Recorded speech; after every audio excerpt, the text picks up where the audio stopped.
Po akong ituturo sa inyo. Po yung dough ko, guys. Gagawa po ako ngayon ng cinnamon balls. Ito po yung nuts, mixed nuts.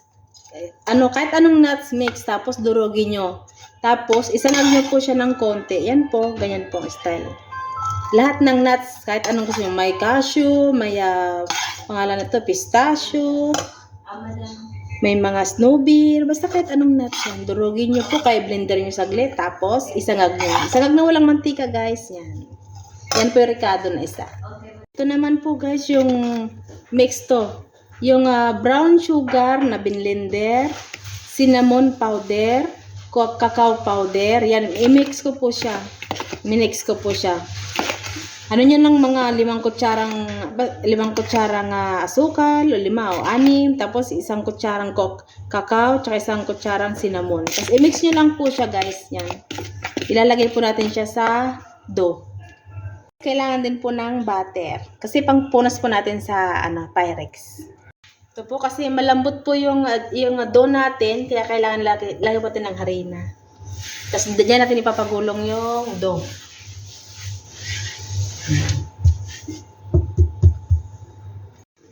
Yan, ito po yung dough. Yan.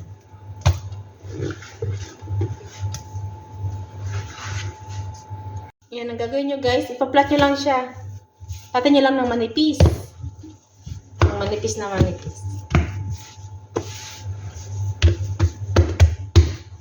Gamitin nyo ng rolling para madaling Yan. Kasi pag hindi nyo po siya lalagyan ng harina, didikit. Mahirapan kayong mag-roll. Ayan, guys, kailangan flat siya. Manipis na manipis siya. As in, manipis na manipis po siya. Yan, pagkatapos niyan, pupunasin po natin siya ng butter. Mapin butter po. Huwag masyado, tama lang.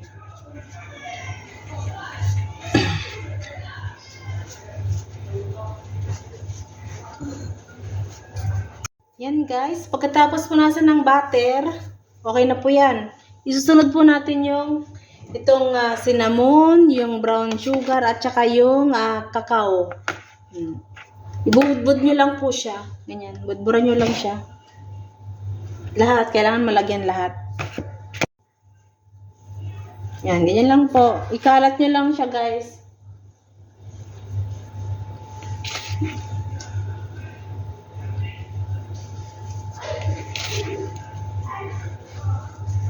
Tapos yung pong lagyan lang yung cacao, cinnamon at saka yung brown sugar. Ito naman pong nuts. Ito po yung nuts na mix na dinurog ko. I-blender nyo, pwede blender saglit, huwag masyadong turog. Tapos isangag nyo po siya ng without sugar. Tapos ibudbud nyo po siya ulit dito. Pagsasama-samahin nyo lang po yan, guys. Gabing inati o tingnan lang ng ibante o. Gabing kunting-kunti lang. Gabing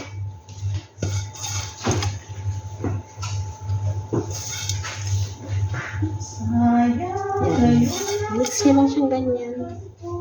Kailangan maraming nuts para masarap siya, guys. Masarap po to. Parati po itong ginapagawa ng amo ko dati. Tapos nakalimutan niya. Ngayon naalala na naman niya. Lalo pagka sa mga bisita niya, guys, gustong gusto niya to. Ngayon, pagkatapos nyo ilagay lahat, yung butter, yung powder, yung cacao at saka yung cinnamon. Tapos itong nuts, i-roll na po natin siya. Ganyan, i-roll nyo siyang ganyan. Ikutin nyo lang po. Yan po ang roll. Yan. Yan po. I-roll nyo lang po ng i-roll para kayong ng tutupi ng banig. Sikapin nyo na maigpit ang pagkakaroll nyo para maganda yung kalalabasan ng dough. Yan po. I-roll lang po ng i-roll. Ganyan. Ikot lang ng ikot. Tapos mamaya, i-slicein po natin.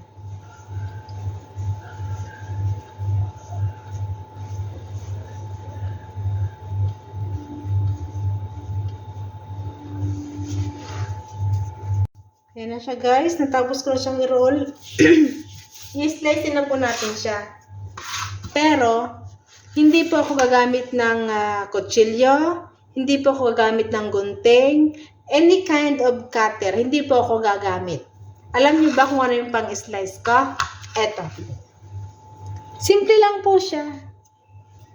Charan! Yan po, sinulid lang po ang pang-slice ko. Ang sinulid, hindi lang pang damit. Pwede rin pang tinapay. Hindi, ang kagandahan nito guys, pag ito ang gamitin nyo pang slice, hindi napipisa yung tinapay. Maganda yung pagkaka-slice niya. Tingnan nyo po. Ipakita ko sa inyo. Yan, tingnan nyo guys, kung paano ko siya slicein. Yan. Pasok nyo lang po yung, yan, ito, yung sinulid. Tapos, yan, pagsalubungin nyo lang. Ganun lang po siya. Tingnan nyo guys, buong buo pa rin yung dough. Tingnan nyo, buong buo yung dough, di ba? Ang ganda. Kaya, ganyan lang po ang pag-slice guys. Kung ayaw nyo nang masirang dough nyo, sinulid lang po ang pwede nyong gamitin. Kasi talagang hindi siya mapipisa. As in, maganda siya. Ayan. Guys, tapos ko na siyang slice. Tingnan niya. Yan. Yan na po. I-push nyo lang po siya ng konti para mabilog siya. Ganon. Yan. Pagkatapos po yan, ilalagay na po natin siya sa Pyrex. Yan. Yan po yung aking cinnamon balls. Masarap to guys kasi ang timpla niya, pang special. Hindi yung basta-basta timpla. Yan. Gaganyan nyo lang po siya para pare-pareho po yung yan. Ayan po ngayon yung aking cinnamon.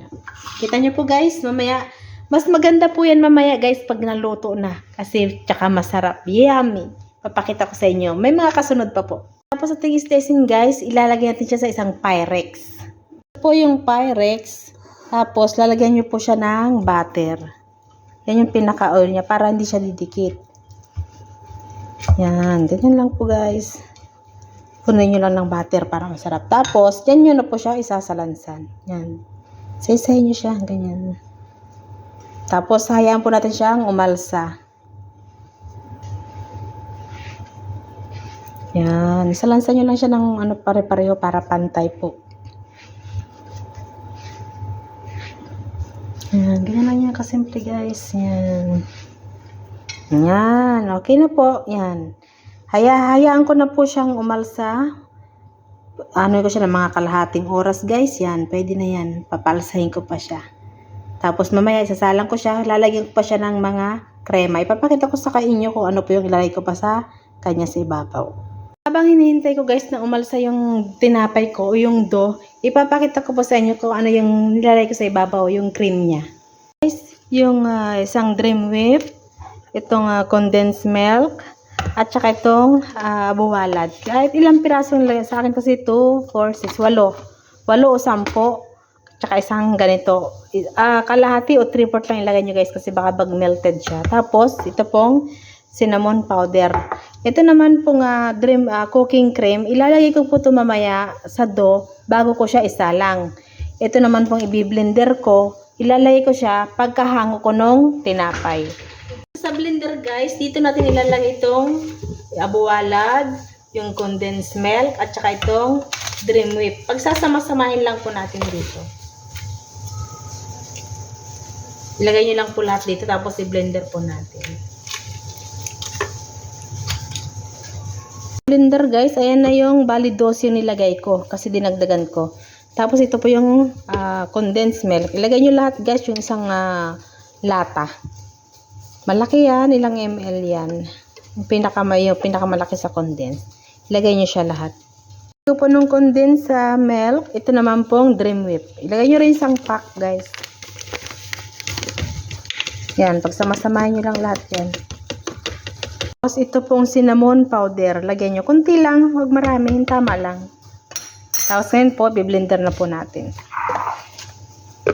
Guys, biblender na natin.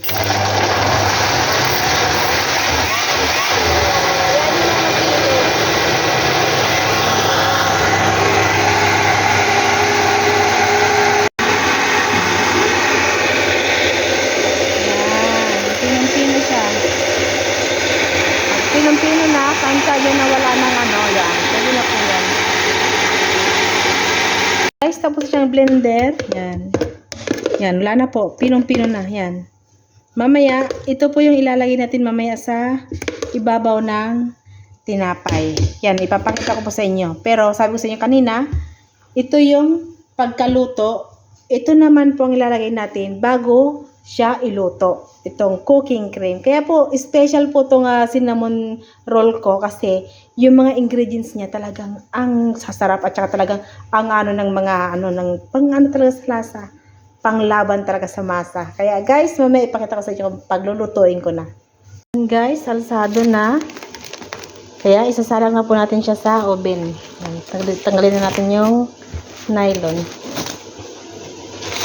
Yan, kita niyo po guys, yan, dapat ganyan na po siya kaalsa. Yan. Tapos, ngayon po ay lalagyan ko na po na siya ng cooking cream. Ito na po yung sinasabi ko sa inyo guys na bago siya isalang, lalagyan ko siya ng cooking cream. Yan, tignan niyo po.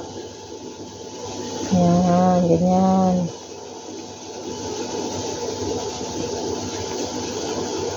Kailangan ano niyo siya ng maraming ano kasi makikita nyo naman guys dito pa lang sa cooking cream na to talagang maano talaga yung lasa dyan pa lang masarap na lalo pa mamaya guys pagka naluto siya. Yan, nasalang ko na po siya tapos mamaya ipapakita ko sa inyo kung luto na siya at may ilalagay pa rin po ako sa kanya. Yan, ayan guys, sinalang ko na, hintay lang po natin siyang matuyo.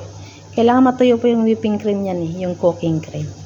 Yan, maya-maya, luto na po yan. Ayan guys, kumukulo na. Ayan. Down lang muna nga po yan guys Saka nyo na lang po siya iapag luto na yung ilalim. Yan. Naka full, 250. Tapos, down lang po yung apoy. Kasayaan lang po natin siya hanggang sa yan, maluto. Ayan na guys, kakahango ko lang po. Yan, kumukulo-kulo pa. Ngayon, ilalagay ko na po yung binlender natin kanina. Ito. Yan, lalagay na po natin dyan. Yan, tignan nyo. Guys, lalagay natin ng binlender ko kanina. Yan.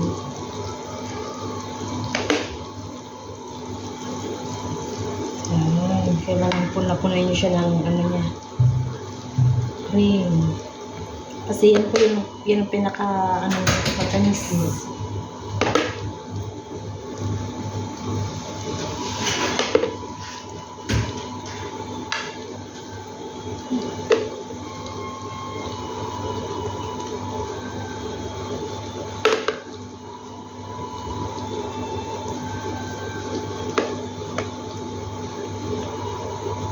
Punuin nyo lang po ng cream niya.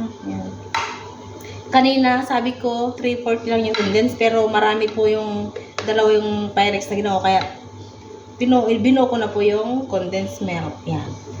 Yan lang po. Yan. Kita nyo po. Ngayon, pagkatapos natin lagyan ng cream, pagkatapos lagyan yan, may ilalagay pa po ako guys. Kaya nga nasabing special kasi kailangan, ito po, yung nuts. Ito naman yung nuts na butterfly. Lagay nyo lang po guys sa ibabaw. Kasi pinaka-design niya. Yan. Lubog nyo lang po isa-isa. Parang pinaka niya. Style. Yan.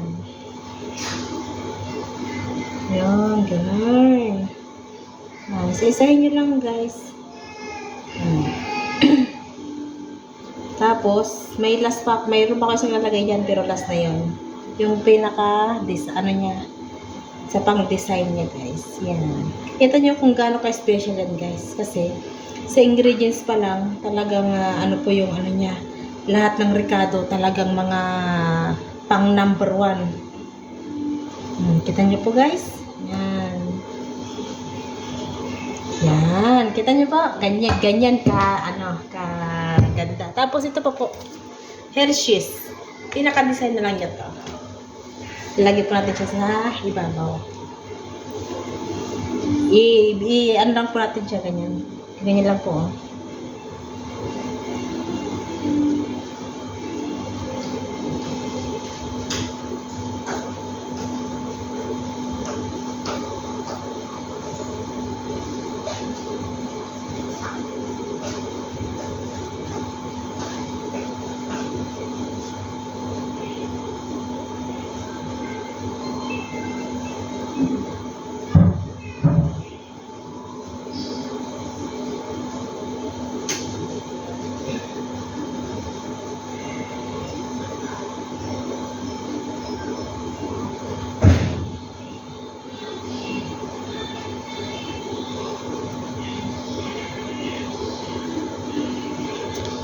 guys, ito na yung finished product ng aking cinnamon. Yan. Finished product na po yan.